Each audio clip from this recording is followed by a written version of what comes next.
Welcome to the video. Today we're talking about willpower and how you can train yourself to love doing hard things. See, we all know that the hardest things in life provide the best experiences, whether it's running a marathon, building a business, finishing your PhD. All of these things take a lot of willpower and tenacity for a very long period of time. And that requires energy, which makes your brain tell you to chill out and take a rest. See, the good thing about you is that you watch this channel and you never rest. But the other good thing about you is that you're human. And that means that you can train your brain to make it do what you want it to do. Now, I just want to clarify that when I talk about hard things, I'm talking about specifically things that meet you with a lot of mental resistance. So if I say, think of something very difficult, the things that pop up for you might be different for me, but the idea of going to spar at an MMA gym or learn how to code, those things provide me with a lot of mental resistance because I know I'm gonna get my ass kicked or I'm gonna smash my computer in the parking lot. If you're talking about something that really doesn't provide a lot of mental resistance, it really doesn't take that much willpower or tenacity to get it done.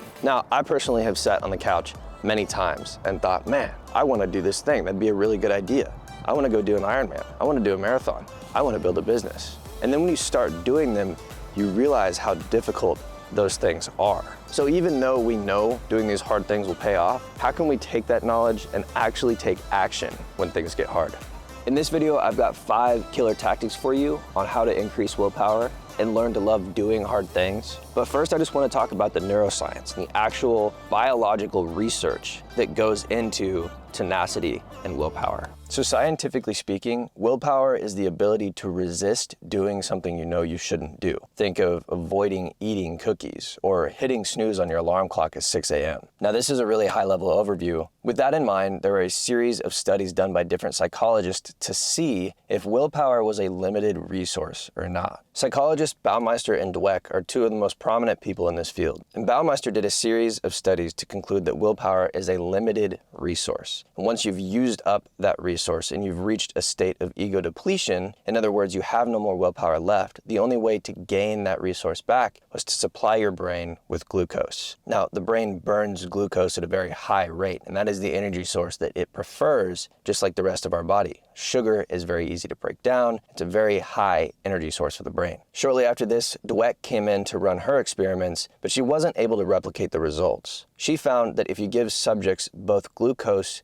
and a placebo, they both had the ability to restore willpower and continue to do difficult tasks one after the other. Her conclusion was simply that you have to reframe your mind, and the only reason that a subject would need a drink, whether it was a placebo or not, was simply if they believed that willpower was a limited resource. Those that didn't believe it was limited had no effect. Now, since I know personally tons of people that are on the keto diet or the carnivore diet and they do difficult things one after the other, I'm definitely in her camp. I don't believe that willpower is a limited resource. But one last study I want to highlight showed an experiment where people had to work out with 3 hours a week of intense cardio. So 1 intense hour of cardio 3 times per week for 6 months. Now, the important thing about this study was that those people had not been working out prior, and they had an 85% adherence rate to this study over 6 months. At the end of that 6 months, the area of the brain, the anterior mid-cingulate cortex, actually grew in volume. That showed that adherence to a program, an intense program of cardio over 6 months, showed an increase in volume in the area of the brain that allows you to use willpower and have tenacity to do hard things. Now, the coolest thing about this study just showed that you could train your brain to grow and have more willpower, but the implication isn't really that you have to do cardio, especially if you're already doing cardio. You just simply have to do something difficult to increase your willpower and tenacity. So what does all that mean? It simply means that you can train your brain to have more willpower. Now let's jump into those 5 tactics from these studies and directly from people I know that do hard shit every day, day in and day out. Here is how you can increase your willpower.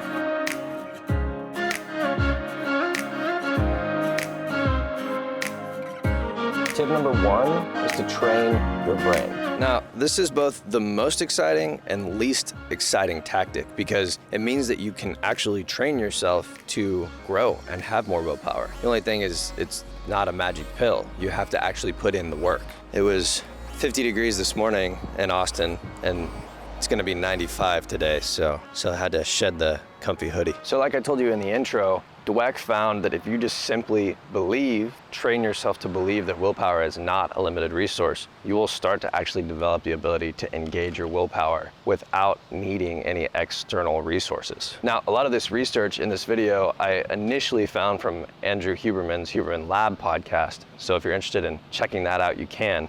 But in that podcast, he termed what he calls micro sucks. And the way to actually train yourself to have more willpower is to deal with these micro sucks on a regular basis. All that means is that something as small as not looking at your phone at the gym or avoiding having an extra cookie is a micro suck. And those micro sucks add up to allow you to increase your willpower. So add some micro sucks, start to reframe your mindset to tell yourself you don't have limited willpower. Once you've gotten to the point where all of those micro sucks have added up and you can control yourself with your phone and little things like extra sweets, then you can really get to the real challenges. And number 2.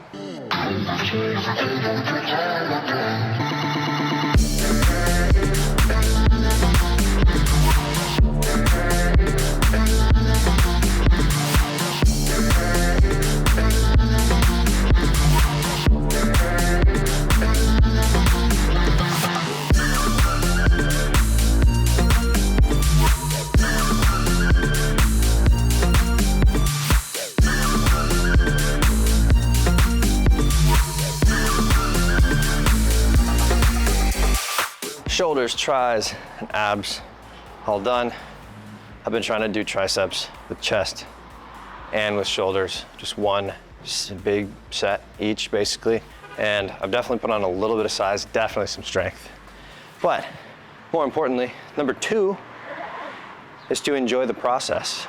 Personally, it really annoys me to hear people say, just enjoy the process. Don't focus on a big goal, because I'm a huge goal guy. But the truth is, the things that we do in life don't have an end goal. And the few things that do, you'll realize once you get there, you don't really know what to do next. For instance, we all completed our Ironman a few years ago and we had kind of a depression. We weren't gonna do another one.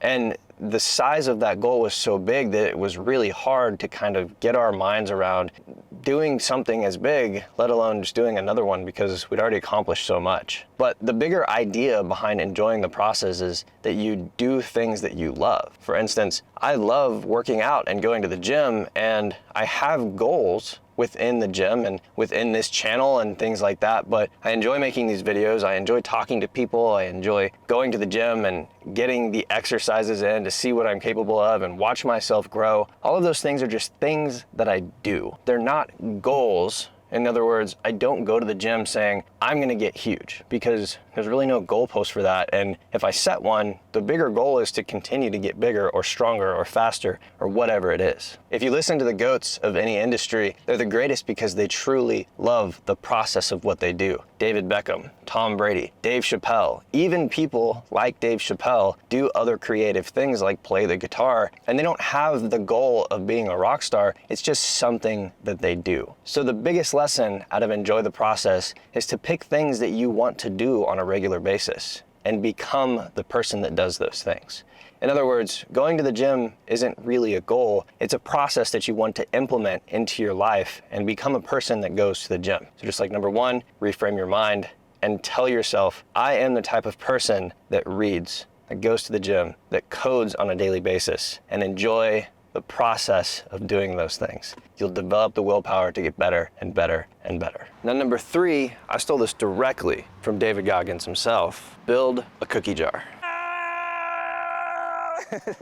What's up, buddy? So the concept of the cookie jar, if you haven't seen it before, is just doing something really difficult. And every time that you accomplish that thing, you add it to this mental folder, your cookie jar.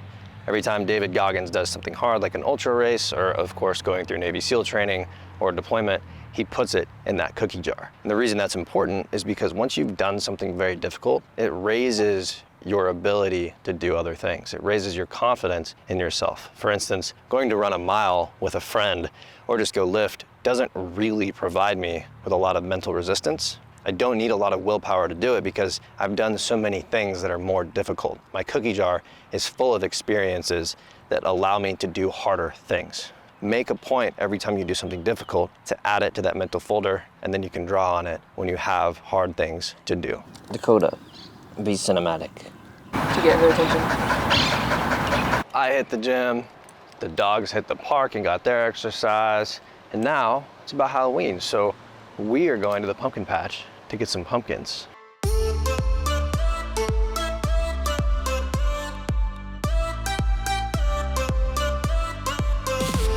That's the chosen one? Well, he's kind of thin. He's kind of fat. I want that one, touching the white. Can you get that one for me? This is my pumpkin. His name is Felipe. All right, we're gonna find him. What is yours name? Patricia. Patricia, the pumpkin. I like it. Minnie, Jesus Christ. What's that one's name? Patrick. Can't be Patrick. What? Patrick and Patricia? Yeah, Patrick is him. Patrick, Patricia, Felipe with a P, Peter McKinnon bag, not a pumpkin. Pumpkin secured, picture's done, on to number 4. All right, pumpkins are all done. It is Steven's birthday, so I'm headed downtown to grab some steaks, wine, maybe smoke a cigar, and get to number 4, which is create habits. Yeah, I was gonna get you some really great drone footage of downtown Austin, but crashed the drone.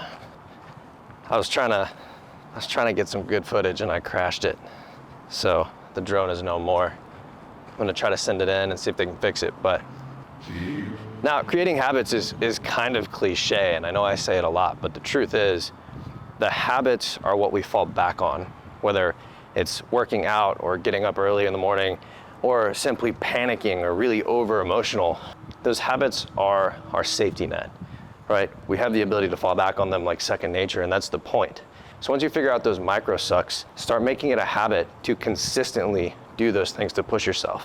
Make it a habit to every week audit yourself and see what little micro sucks you can add to make your life better, increase your willpower and discipline, and then even go further. What is something huge that you can do every year around the same time, or just get into a habit of every year choosing something big that you can add to your cookie jar and really, really grow your willpower. We're on the way to grab some steaks and get to number 5, which is choose one goal. All right, guys, Jay Carver's, great steaks, crab cakes, oysters, wine. Everybody here, except for these two, have been on the YouTube channel. They just haven't been on it yet. So we got Dr. Mahmoud right here. He's a race car driver. Peter, Steve-O. Maybe one of these days. Yep, we'll be on soon. Catch you after dinner for the tactics for number 5.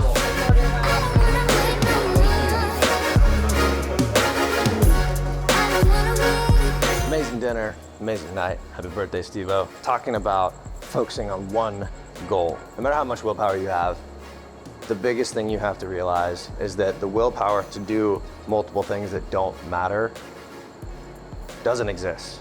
In other words, if you want to learn how to play the guitar and speak a new language and go to the gym, if it doesn't have anything to do with the progression of your life, it won't last very long. And so if you have the willpower to do these things once, you're probably not going to last very long to do them multiple times. But if you're really focused on developing the willpower to accomplish something big in your life, go to the gym consistently forever, or do a specific sport, or learn the guitar to benefit your career, or just de-stress, or learn coding, or whatever the case may be, these things have a really big effect on how the rest of your life will go. And so focusing on one big goal at a time is really the most important thing. So yes, you can develop willpower by doing these micro sucks. Yes, you can change your habits to be a healthier, fitter, happier, just more talented person overall. But if you do some things that you love and you focus on one big goal, nothing else really matters. In other words, it might take you 6 months to learn how to be a really good developer, but if you do that for the rest of your career, or if you just use that skill to help you build a business, it's going to benefit you far more than learning a new language for no reason, just to develop more willpower.